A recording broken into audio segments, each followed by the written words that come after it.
सुखदेव जी कौन थे? एक बार की बात है जब ब्रह्मा जी ने एक सभा बुलाई और उस सभा में विष्णु, इंद्र, वरुण, माता लक्ष्मी आदि सभी देवी देवता पहुँचे। ब्रह्मा जी ने उन सभी देवी देवताओं से पूछा कि दुनिया की सबसे ज़रूरी चीज़ कौन सी है। सभी ने अपने तरीके से ब्रह्मा जी के प्रश्न का उत्तर दिया। इसके बाद ब्रह्मा जी ने उन सभी को कहा कि दुनिया की सबसे ज़रूरी चीज़ निस्वार्थ प्रेम है, मतलब कि जिसमें कोई स्वार्थ की भावना ना हो। इस बात पर सभी देवी देवता कहते हैं कि यदि प्रेम निस्वार्थ है तो वह प्रेम तो केवल शिव और पार्वती के बीच में है। इस बात पर नारद जी ने कहा कि ऐसा कुछ नहीं है, मैं शिव पार्वती के बीच में झगड़ा करवा सकता हूँ। पर नारद जी की बात कोई भी मानने के लिए तैयार नहीं होता। मैं इस बात पर थोड़ा समय बीतने के बाद एक दिन माता पार्वती हिमालय में अकेली विराजमान थी और भगवान शंकर कहीं बाहर गए थे। तब वहाँ नारद जी गए और उन्होंने माता पार्वती से पूछा कि भगवान शिव कहाँ गए हैं। तो माता ने उत्तर दिया कि वह किसी काम से बाहर गए हैं।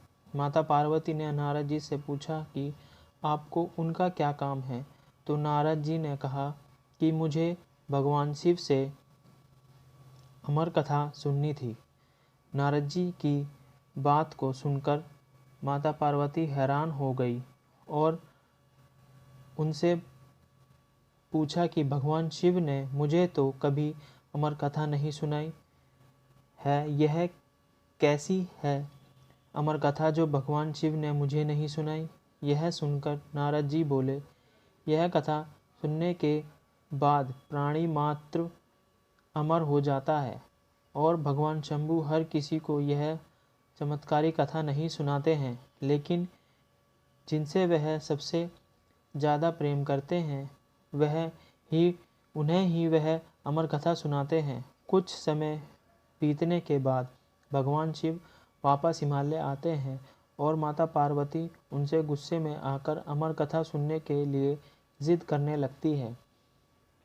इसके बाद भगवान शिव माता पार्वती को एक ऐसी जगह पर ले जाते हैं जहाँ पर कोई नहीं होता है, ताकि कोई और वह कथा ना सुन ले। वहाँ पर पहुँचने के बाद भगवान शिव एक ताली बजाते हैं, लेकिन उनकी ताली की आवाज़ से वहाँ पर जितने भी जीव जंतु होते हैं वहाँ से डर के मारे भाग जाते हैं। वहीं एक पेड़ पर एक तोते का घोंसला होता है और उस घोंसले में एक अंडा होता है। कथा शुरू होने से पहले ही उस अंडे में से एक बच्चा जन्म ले लेता है और इसके पश्चात भगवान शिव माता पार्वती को कथा सुनाना प्रारंभ करते हैं। कथा सुनते सुनते अचानक माता पार्वती को नींद आ जाती है। तब उनकी जगह वह तोते का बच्चा हुंका भरने लगता है और वह बच्चा पूरी कथा सुन लेता है। जब कथा समाप्त होती है तब भगवान शिव को पता चलता है कि माता पार्वती तो सोई हुई है। तब भगवान शिव सोचते हैं कि माता पार्वती तो सोई हुई है, तो उनकी जगह हुक्कारे कौन भर रहा था। तब वह तोता भगवान शिव के डर से वहाँ से भाग जाता है। इसके पश्चात भगवान शिव उस तोते को मारने के लिए उसके पीछे दौड़ते हैं। वह तोता उड़कर महर्षि वेदव्यास के आश्रम में चला जाता है और वहाँ उनकी पत्नी के मुख से उनके गर्भ में चला जाता है। इसके बाद भगवान शिव महर्षि वेदव्यास के आश्रम में आते हैं और उन्हें बताते हैं कि एक तोते ने चोरी से उनकी अमर कथा सुन ली है और वह यहीं आकर छुप गया है। भगवान शिव कहते हैं कि मैं उसे मार दूंगा। तब महर्षि वेदव्यास उन्हें कहते हैं कि यदि आप उसे मार दोगे तो आपकी अमर कथा जगत में झूठी साबित हो जाएगी। तो भगवान शिव कहते हैं कि तो फिर मैं उसे बंदी बना लूँगा। भगवान शिव 1 वर्ष तक उस तोते का बाहर आने का इंतज़ार करते हैं।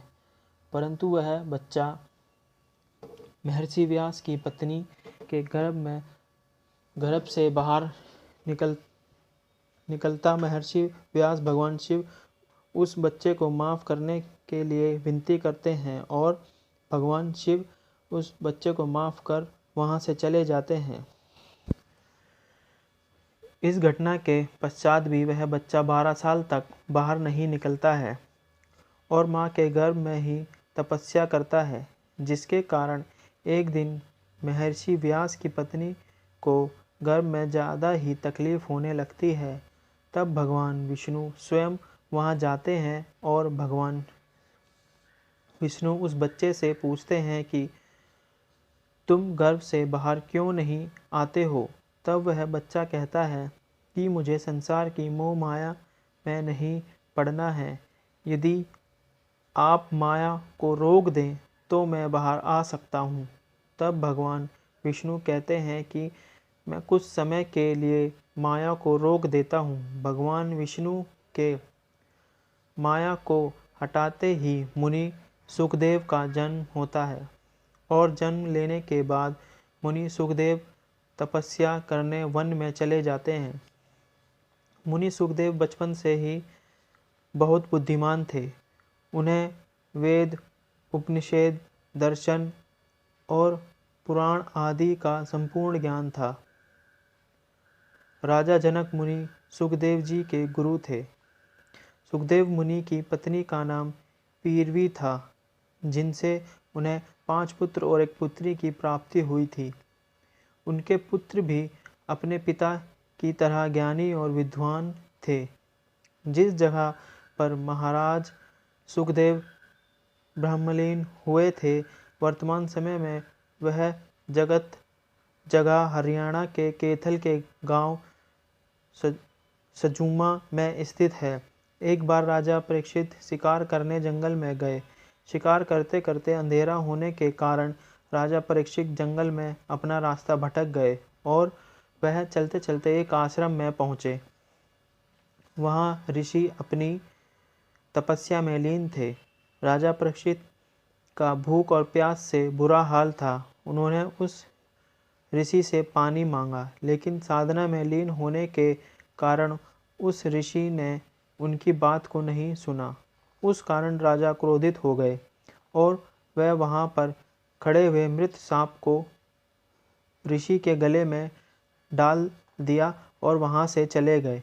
यह दृश्य उस ऋषि के पुत्र ने देख लिया और उसने राजा परीक्षित को श्राप दिया कि आज से 7वें दिन आपकी मृत्यु तक्षक नामक नाग के काटने से हो जाएगी। जब उस ऋषि ने तपस्या में से बाहर आकर आंखें खोली तो उनके बेटे ने उन्हें पूरी बात कही। वह ऋषि राजा परीक्षित के पास गए और उन्होंने अपने बेटे के द्वारा दिए गए श्राप की बात बताकर उनसे माफ़ी मांगी। राजा परीक्षित ने उस ऋषि से इस श्राप से मुक्त होने के लिए पूछा। तब उस ऋषि ने कहा कि आपको सुखदेव मुनि ही इस श्राप से मुक्ति दिला सकते हैं। इस घटना के पश्चात मुनि नारद और कुछ ऋषियों के साथ राजा परीक्षित ऋषि सुखदेव के आश्रम में पहुंचते हैं और उनको राजा के साथ हुई घटना का सारा वृत्तांत सुनाते हैं। मुनि सुखदेव स्वयं राजा परीक्षित के पास आते हैं और राजा परीक्षित मुनि सुखदेव का आदर सत्कार करते हैं। इसके बाद ऋषि सुखदेव प्रसन्न होकर राजा परीक्षित से कहते हैं कि हे राजन, मोक्ष की इच्छा रखने वाले व्यक्ति को भगवान श्री हरि का यशोदाना करना चाहिए, उनकी अमृत कथा को सुनना चाहिए। यदि मनुष्य मरते समय श्री हरि का ध्यान और स्मरण कर ले तो वह मरकर भी श्री हरि के चरणों में लीन हो जाता है। इसके बाद ऋषि सुखदेव राजा परीक्षित से कहते हैं कि अपने मन को एकाग्र चित्त करके भगवान के ध्यान में लगा लो। राजा परीक्षित महर्षि सुखदेव को श्री हरि विष्णु की अमृत कथा का पान कराने का अनुरोध करते हैं। ऋषि सुखदेव उन्हें एक सप्ताह में ही श्रीमद् भगवद गीता की कथा सुनाते हैं और उसे सुनने के बाद राजा को संतावना मिलती है और अंत में राजा परीक्षित को वैकुंठ की प्राप्ति होती है। यदि आपको हमारा यह वीडियो पसंद आया हो तो वीडियो को लाइक, शेयर और हमारे चैनल शिव धुन को सब्सक्राइब कीजिए। धन्यवाद। और कमेंट्स में हर हर महादेव ज़रूर लिखें। हर हर महादेव।